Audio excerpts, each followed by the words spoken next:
Hey everyone, it's Jeff from San Diego Seed Company. I'm sitting here in front of my tomato trays because it is tomato season, guys. If you haven't started your seeds, get out there. Today, I'm going to talk about 4 types of tomatoes that I grow every single year and why you should grow them. Some tips on how to start tomatoes, where to plant them, what they need, how to feed them, how much water, how much light, everything you need to know to plant these 4 tomatoes in your garden this year. Vamos a la playa. Okay, before I get into the 4 types, I want to go over a few things that you're going to need to do regardless of what type of tomato that you start, and that is start your seeds.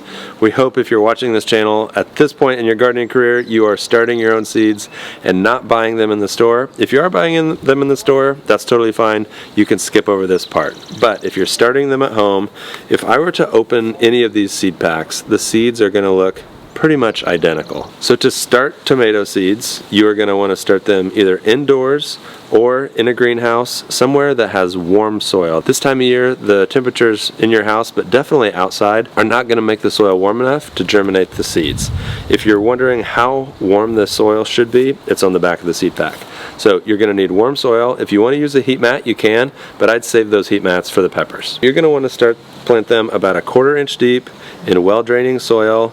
Soilless mix, seed starting mix is great. If you only have potting soil, that's fine too, but I would give that a sift because there's some big pieces that can inhibit the growth of them actually popping out of the ground. Before they pop out of the ground, from the day that you plant them in their pot or their cell or their tray, you're going to want to keep them moist. That is the other thing besides temperature that a seed is going to need to germinate. And if I'm going really quick over this, do not fear. We have tons and tons of seed starting videos that I recommend you check out all of them. Like with anything, it's a journey, so the more you do it, the better you get. So now let's talk about those 4 types that I plant every single year. Okay, so you all are dying to know, what are the 4 types of tomatoes?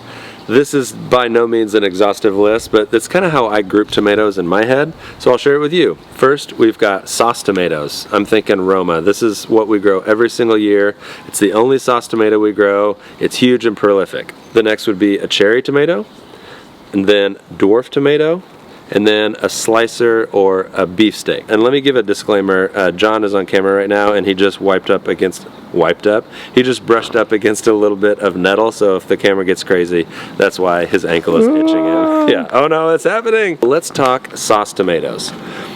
Now is a good time to explain the difference between determinate and indeterminate. Again, we have more videos on this, but I'll go over it quickly.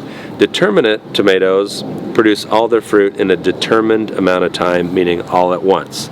Usually, sauce tomatoes are determinate, but not always. With all the hybridization that we do, as if I do it, that scientists do, that growers do, you can get a sauce tomato that is indeterminate. Think San Marzano. The San Marzanos that I grow are indeterminate pole vining tomatoes. The thing to remember about determinate versus indeterminate is determinate are bush. They need big, huge cages, and you're just going to kind of let them go crazy. We have a great video on how to build this. We do not recommend getting just the tiny store-bought tomato cages. It's going to fall over. It's not big enough, especially if you're giving it full sun and feeding it. So let's talk sauce tomatoes. Why are they sauce tomatoes? Because they are determinate. When you get a lot of tomatoes all at once, you can't just sit there and chop up tomatoes and eat them all day. You're going to make sauce, you're going to can them, you're going to use those tomatoes to store through the winter. You're going to want to give them a lot of support, so I suggest something metal, something big that you can stake into the ground that isn't going to fall over. When you first put it in the ground, it's maybe 4-6 inches tall. You've seen our garden from last year. When this tomato grows to full size, it not only grows this high, but it is spilling out, completely filling this cage. So make sure to give it some support. The other thing to watch out for with sauce tomatoes is, since they're determinate, they're going to grow in a cage like this, so airflow is a huge issue, so foliar diseases are very common. So definitely don't overhead water, because that increases those diseases. Do drip water right at the roots, and give it some airflow. When it says plant them 2 feet apart, listen to the package, plant them 2 feet apart.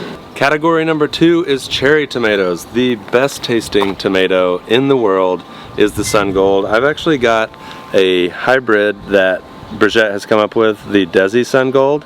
Her kid is named Desi. That's adorable. Let's talk about these and the best way to grow them and how we grow them in our garden.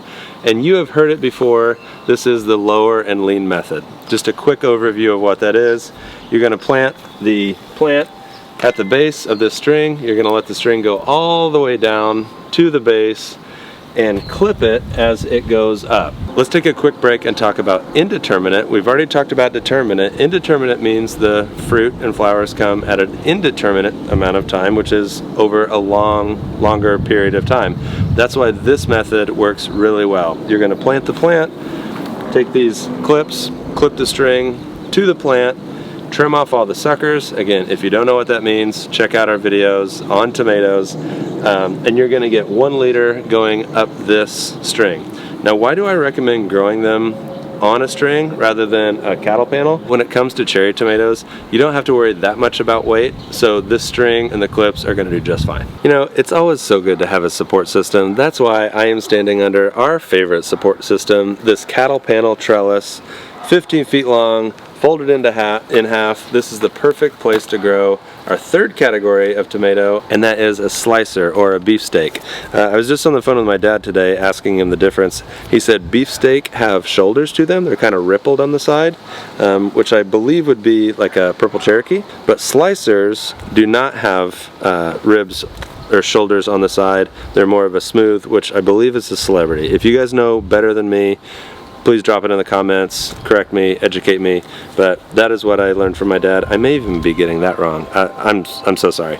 But what I'm here to talk about is support system. So when it comes to these types of tomatoes, they can get really big and heavy. So where we love the lower and lean method, I don't recommend growing them on the lower and lean because you want more support, metal. You're still going to want to clip them to the metal, or at least weave them in and out, because remember, tomatoes, unlike some vines, don't have tendrils, so you're going to have to help them grow up whatever system they are growing up. The other thing to keep in mind when growing slicers is fertilization. Tomatoes in general are fruits, and those types of plants need a lot more fertilizer than your winter crops, like let's say peas. Peas need a little more in comparison to like lettuce or kales, but just look at these sad little peas. I'm so sad. I don't know, I think I planted them at the wrong time, or something happened. They should be a lot bigger. But anyway, this isn't a pea video, this is a tomato video. Why am I down here by the soil? Not only do you have to pay attention to disease and pruning and suckers and things above the soil, but with tomatoes and all fruiting vegetables, really make sure that you have tons of organic material, that is compost, mushroom compost, worm castings, things like that, but also fertilizer, because they're heavy feeders.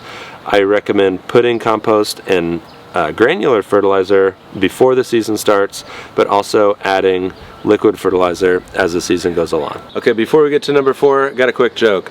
Daddy tomato and baby tomato are walking down the street.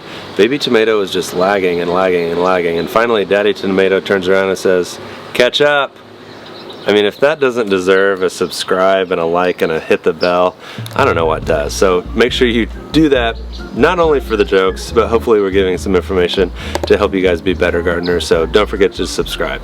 Now on to number 4, and that is dwarf tomatoes. I'm gonna have to get up and get in my pocket because I can't get into my pockets while I'm sitting down. That was totally worth it to show you this seed pack. This is one of the classic dwarf tomatoes, which is our number 4 category, the Tiny Tim. But if you've followed San Diego Seed Company for a while, you'll know that we've been trialing and growing and just doing a lot of research and taste testing in dwarf tomatoes, because honestly, we just think it's the future of growing tomatoes. A lot of you guys have really small spaces, and dwarf tomatoes are just that. They're small. So why am I here? I am sitting in front of a grow bag, which is one of the best ways for you to grow tomatoes. Now I will give one caveat. If you're using grow bag or really any raised bed or pot that has more surface area where warm air can steal moisture, you're going to have to give more water to this than you would if you're planting in ground. But if you do give water to it, what you have is a really tiny, compact tomato that's not just a cherry tomato. We have all kinds of different varieties, shapes and colors and sizes. I really want to recommend getting on the website, perusing our dwarf tomatoes, and checking them out, because they don't need a lot of structure, they grow quickly, and if you don't have enough space to grow all 4 of the types of tomatoes that I've talked about today, check out dwarfs. You're going to be pleasantly surprised. Okay, so those are the 4 types of tomatoes that we grow every year here on the homestead. homestead. I want to know, what are your favorite types of tomatoes, but I really am curious of, how do you guys categorize your tomatoes? We hear words like slicer and beefsteak and ox heart and all these different types of tomatoes. How do you guys refer to them? Because we're really interested in what you guys are doing so we can learn from you as well as you learning from us. He's still recording. What do I do? Ah!